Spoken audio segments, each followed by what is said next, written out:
Alrighty, how's it going, Mets and overall baseball fans? Thank you all so much for chiming in for the latest show here on WardyNYM. Today is series preview day, folks, and it is also Memorial Day. So I want to wish a happy Memorial Day to all my veterans out there. Of course, my thoughts and prayers are thinking about especially the ones who made the ultimate sacrifice for this great nation. So I just want to start things off on that foot. Again, I really appreciate everyone chiming in, folks, whether you're watching live or on replay. My apologies. Normally for series previews, I like to do them if potentially a day prior to the start of the next series. That way there's longevity with this type of segment. But knowing that there wasn't an off day between these two series, it has to be now. So we're, 4 or 5 hours or so before games start around 7:10 p.m. Eastern time for the Mets' first game of a 3-game set against the Nationals, their third series against the Nats this year, in which the Mets have dominated them thus far, winning 5 of the first 7 games against them and outscoring the Nationals so far 30 runs to 19. So plenty to deep dive about this series, folks. I'll be breaking down everything that you need to know about this 3-game set for the Mets, why it's actually a lot more important than maybe you would think against a bottom feeder in the Nationals, especially with that West Coast trip coming up. It makes it that much more crucial for the Mets to make sure that they take complete advantage of every opportunity given them in this 3-game set. Hopefully they do just that, coming off of their first series sweep of the year that I still can't get over. What a win last night was for the Amazons. Make sure to check out that post-game analysis. If you guys didn't already, we took callers, had a lot of fun, and we will be taking more callers in the future, not for today's show or the post-game more than likely, but in general, we will be taking them going forward. So make sure you chime in the streams if you're watching this on replay. But I want to do a quick roll call before we get into anything else. Make sure to smash that like and subscribe on, folks.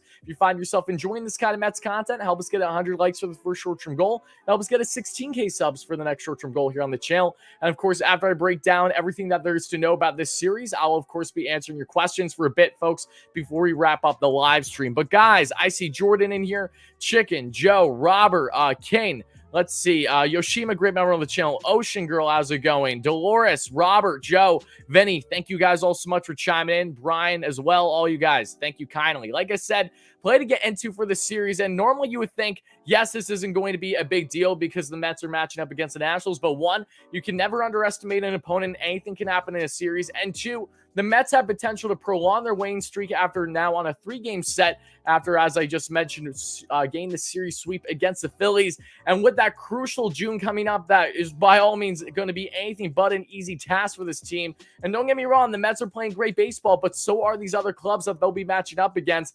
That's why it's that crucial, that pivotal for the Mets to get off to the right foot against these Nats. So guys, the Mets, we know they're leading the division by a large sum right now, and that's great to see. The Nationals are on the flip side. They're the bottom feeder right now in the NL East at 18-31 on the season. But I got to give credit where credit's due. The Nationals have been playing some pretty solid ball over the past 5 games. They won their last 4 or 5. They won their most recent series, which was against the Rockies. And they took the series finale in a 1-0 victory against the Dodgers, in which tonight's starter for the Nationals and Eric Fetty pitched 6 scoreless against the Dodgers in that game, no less. He's been looking pretty strong over his past 3 starts. Very impressive, and definitely a guy that the Mets haven't jumped on nearly enough and times over the past couple years. This year, they didn't do too much against him thus far. In the past, they have. He's been up and down, but no less, Fetty has been reliable for the Nationals and definitely a guy to keep an eye on from the pitching front. But going through it, folks, we got a lot to break down about this series again, so let's just dive right in. The Mets start again tonight, and what do we have pitching matchups? It's nothing pretty. This is a series that makes perfect sense for the Mets with the lack of Jacob deGrom, Max Scherzer, and Tyler McGill not in the rotation currently. That's why we had David Pearson set to have tonight's start against Eric Fetty. Pearson on the year is 2-0 with a 2.16 ERA. This will be his first appearance against the Nationals this season. However, the last time that he started a couple days ago in the Giants series, that was the Mets' lone win. This series, the opener, and that pardon me, can't speak right now, in that series against the Giants. He pitched 6 strong, really strong innings against those Giants, only giving up 2 earned runs. So Pearson, who's been such a blessing in disguise from the Mets so far this year as not just a starter, but a long reliever when needed, he comes in now, spots in for this start for the Mets against the Nationals, and hopefully he gets off to the right foot along with the overall team. But Eric Fetty, as I mentioned, he's 3-3 on the year with a 3.55 ERA.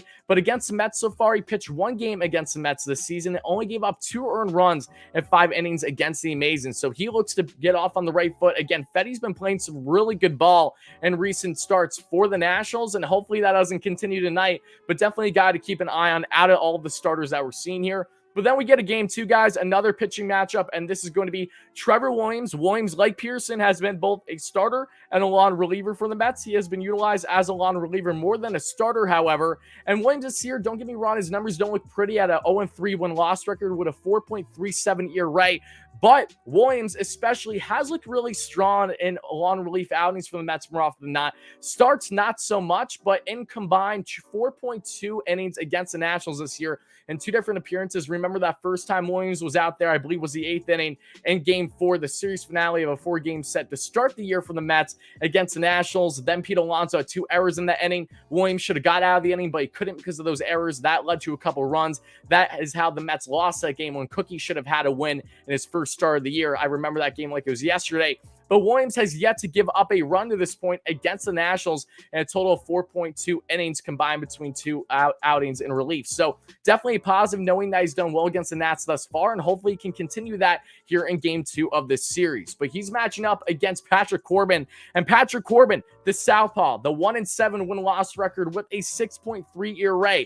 When you think about Patrick Corbin, you don't think that he would be too much of an issue for the Mets, and maybe he won't in the series, but so far this year he kind of has. He's given up only a total of an average of a 2 ERA in 9 total innings between 2 games in particular against the Mets. And that's frustrating because Patrick Corbin has really been a shell of what he once was these past couple of years. He hit his peak in 2019 with the Nationals and really hasn't been the same. That contract has aged horribly as expected. And now Corbin, who again, a towering southpaw who has struggled in the league for a couple of years now, however, has had the upper hand on the Mets this season with guys like J.D. Davis and others who normally have thrived in years past against Patrick Corbin. However, he's done really well and has gone out of jams, and the Mets just haven't taken enough advantage against a guy like him simply because of the fact that he's a lefty and has some nice off-speed breaking stuff. And that's something that the Mets have struggled with against southpaws, not just this season, but over the past 1.5 to 2 years now, I would say. It's been a little bit now that the Mets haven't been great against lefties. They've been better as of late, which is definitely positive, especially that game against Robbie Ray stands out to me when they lost, unfortunately, against the Mariners. But no less, Mets against lefties, they need to be better. They need to continue to show that they can be better. This offense has been electric for them over their really for, I would say, at least half of the month of May. And other than the fact of really just how much of a role they've been on. But against lefties, you need to be better, and hopefully that's the case against Corbin. But again, he has had the Mets number thus far, so let's see if that changes here in Game 2. But then, guys, let's get to Game 3, the series finale. This is one where it's really up in the air on who the Mets are going to face, because we got Cookie Carrasco on the bump. I'm very excited to see Cookie in the series finale. Hopefully he gets himself a victory, unlike what he should have gone in the first game that he pitched this year in DC against the Nats. However, Cookie's 5-1 on the year with a 3.98 ERA. Currently leads the Mets in WAR. He's the only Mets pitcher with a WAR above 1 right now, actually, which is 1's above replacement, in case you guys don't know. But in 12.1 innings over 2 different starts against the Nationals, he only has a 2.19 ERA and has surrendered a total of 3 earned runs. That was really thanks to that Nelson Cruz piss missile that he gave up in Game 1, the first start he had of the year. But other than that, Cookie, again, he's been rolling. He's been looking good, very good against this Nationals team that, again, is a team that is by all means beatable. But pitching-wise, who are the Mets going to face off in this one? That's a great question, because in case you guys don't know, the Nationals just had a doubleheader a couple days ago in their Rockies series, and they had both Aaron Sanchez and Yoan Adon, or Adon, I apologize if I'm saying the right-hander's name wrong. They were the 2 starters in that doubleheader. So because of that doubleheader, we don't know exactly who's going to be starting yet at this point in time. However, I do have both their numbers up, so either way, we will have a good idea of who it's going to be.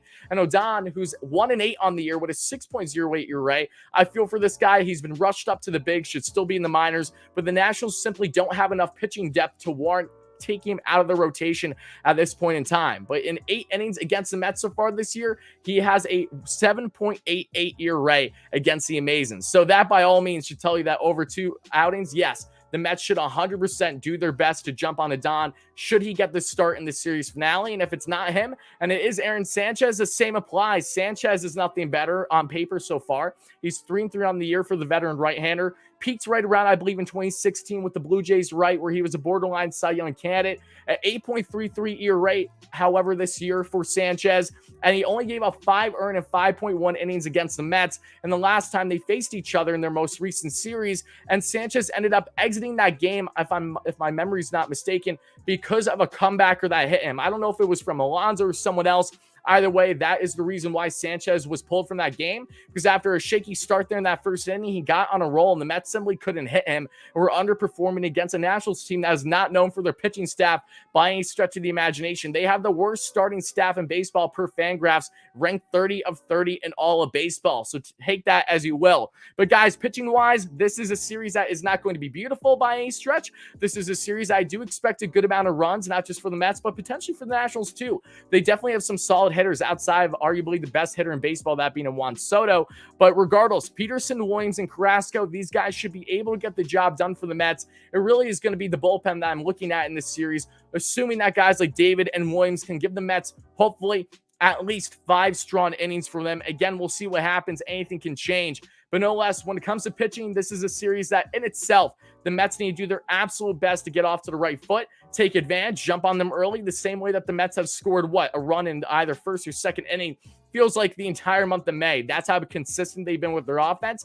Now it's just a matter of building on that and making sure that you're not sitting back and really not slouching down because you're facing a bottom feeder in the Nationals in this series. But then getting on to key Mets for this series, guys, and don't get me wrong, Pete Alonso has phenomenal numbers. And I cannot emphasize that enough. Great numbers against the Nationals, not just this season, but in his career. But for the sake of not having Alonso in a series preview for the 4th consecutive show here, I don't have him in here, but obviously Alonso, I mean, need I say more? He's one of the best players in baseball for a reason. If he balls out this series, no one, and I mean no one, should be surprised by that. But the one player that I have here that is not based on numbers, because if you guys don't know, if you haven't watched series previews previously, I base things on my picks in part with how their matchup is against the pitchers for the rotation for the opposing team, how they fared against this team so far this season and in their career. And Eduardo Escobar doesn't have any fancy numbers against the Nationals this year. He has a 716 OPS and 3 runs scored in 23 play appearances over a 5-game span against the Nats. But Escobar, should he get a good amount of playing time, because that in itself is another wild card against the bottom feeder of the Nationals, and with the uncertainties of Jeff McNeil and Nimmo with their health, trying to make sure that they're ready to go for the big West Coast trip in June. I have no clue how Buck is going to go about his lineup. I was debating on putting Guillorme in here. I don't know how much playing time Guillorme is going to get in the series. He might play every game. He might only play one. Same thing kind of applies with Escobar. I honestly do not know how much playing time these guys are going to get because of the matchup.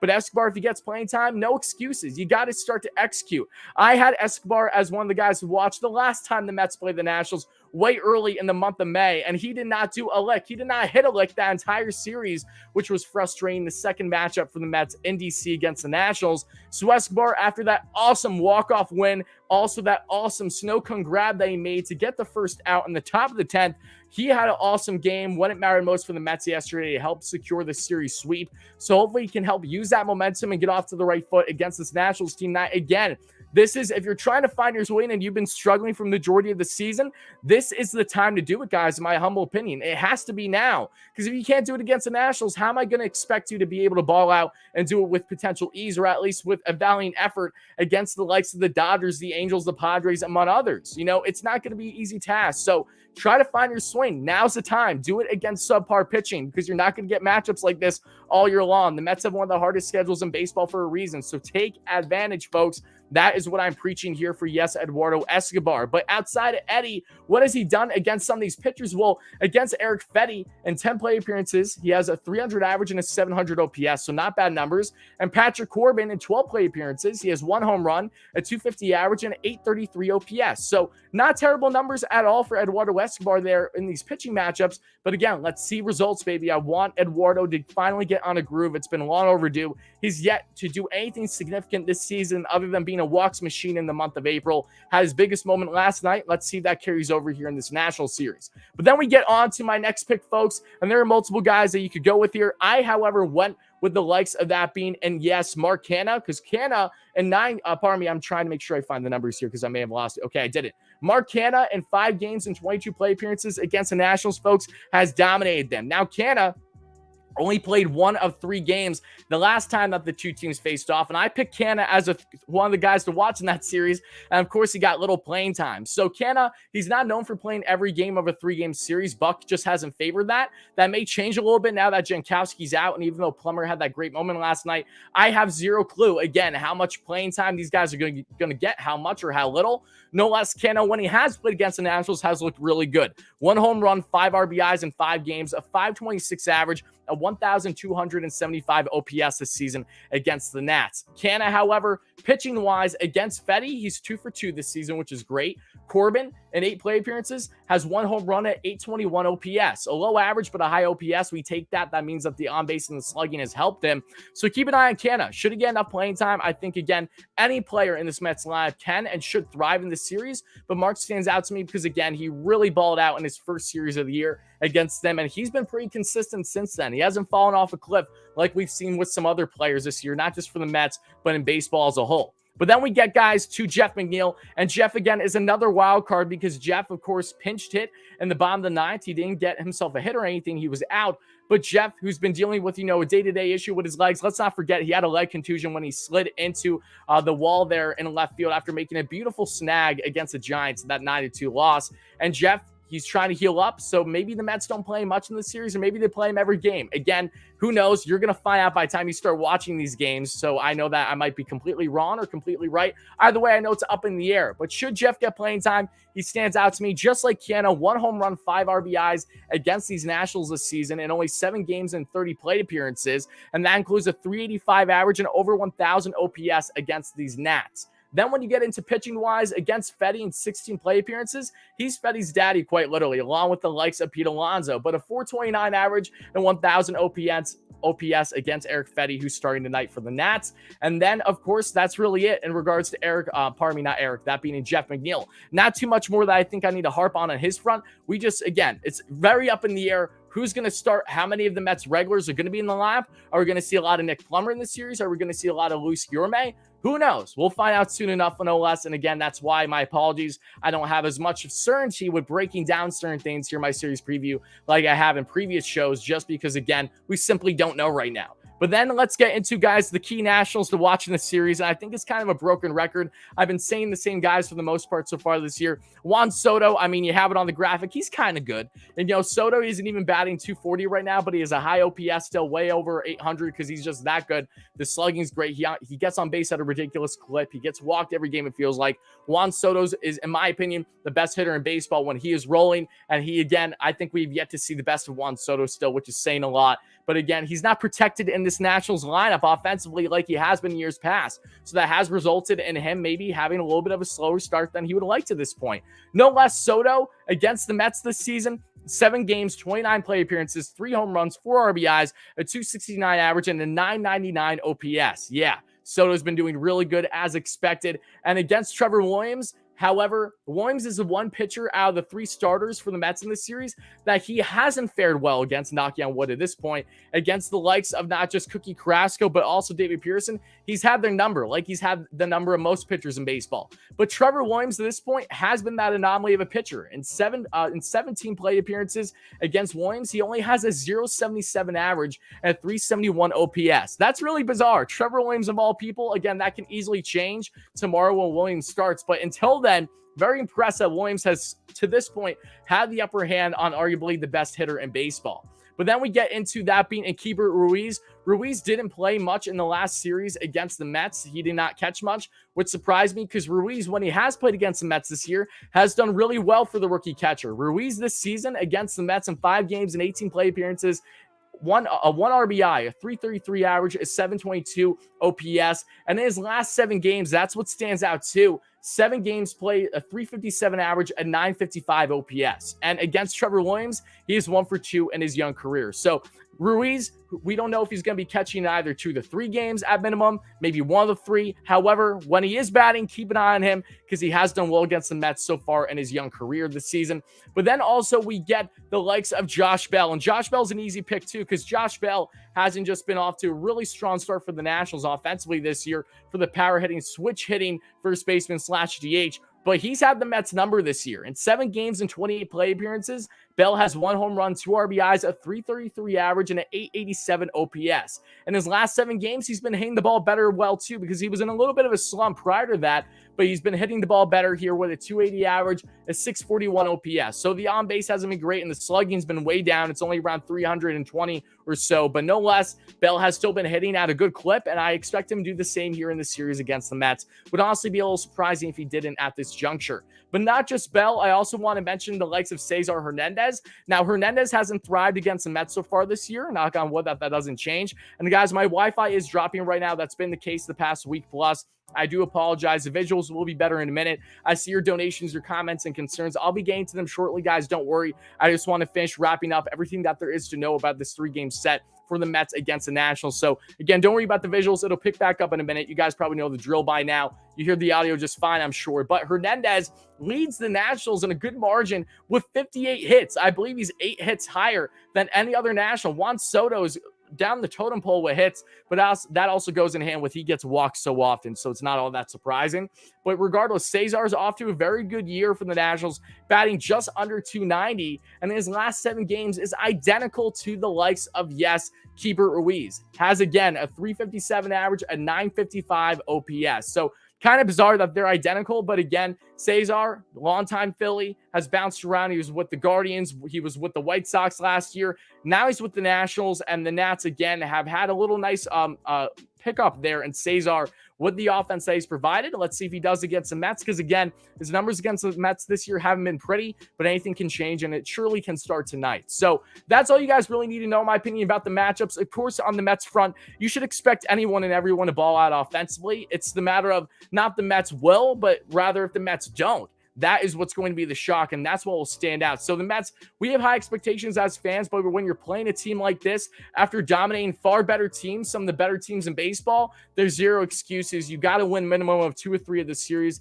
especially with that crucial June trip they have coming up out west. And overall, just summer's not going to be easy for the Mets schedule-wise. Take advantage of the opportunities given to you. I cannot emphasize that enough. I probably said it 10 times today, and it probably won't be the last either when we get to the post-game show, I'm sure. But no less, looking at FanGraphs here, offensive overall rankings, the Mets have the 2nd overall best offense in baseball. The Washington Nationals are the 23rd ranked offense in baseball. Starting pitching, the Mets are currently ranked 11th, and the Nationals are ranked 30th. They are the worst team in baseball among starting pitchers. However, this is where it does benefit the Nationals because they've had so much struggles with their starters. They've had a lot of innings that they've eaten from their pen, and that has helped them in these rankings. The Mets are 13th in baseball among their relievers, and the Nationals in total have the 6th best pen in baseball per FanGraphs. Not necessarily so much on individual performances, but just the amount of workload that they've had, and also just eating a lot of innings as a whole. I mean, this is a Nationals rotation that's consistently not going deep whatsoever for this team, and that's why you're seeing, again, a boatload of work from these relievers, and they've definitely gone gassed at times, but no less, they have provided some insurance for the Nationals in a good way, being able to combat the lack of starting pitching that they've had in parts this season. But guys, I think that's really all you need to know on the front of the Mets Nationals. Again, you got to win this series if you're the Mets. No excuses. If you lose this series, that's a big red flag. Doesn't matter. Even if you don't have Jeff McNeil or Nimmo out this entire series, if you don't have them playing, still no excuses, in my opinion. You need to win this series. I expected to, and you should as well. And if they don't, then we're going to have a lot to say as we then get into a brutal month of June for the Amazons on their schedule. But guys, for people in the live stream, I'm going to start answering all your comments, questions, and concerns here for the next 20-25 minutes before we wrap up the show. For people on replay, this is where I'll be cutting things off. So guys, make sure to let me know your thoughts down below. How do you feel about the Mets matching up for a 3rd time this year, looking for their 3rd consecutive series victory against these Nationals? Who stands out the most to you in this matchup? Who do you like the most? Who maybe you don't like the most matchup-wise? Whatever your thoughts are, make sure to let me know in the comments. Make sure to also smash that like and subscribe on. Help us get to 100+ likes by the end of the live stream here, and help us get to 16K subs for the next short-term goal here on WardyNYM. But again, folks, time to answer your comments, questions, and concerns, donations here in the stream. And for people on replay, this is where we're cutting things off.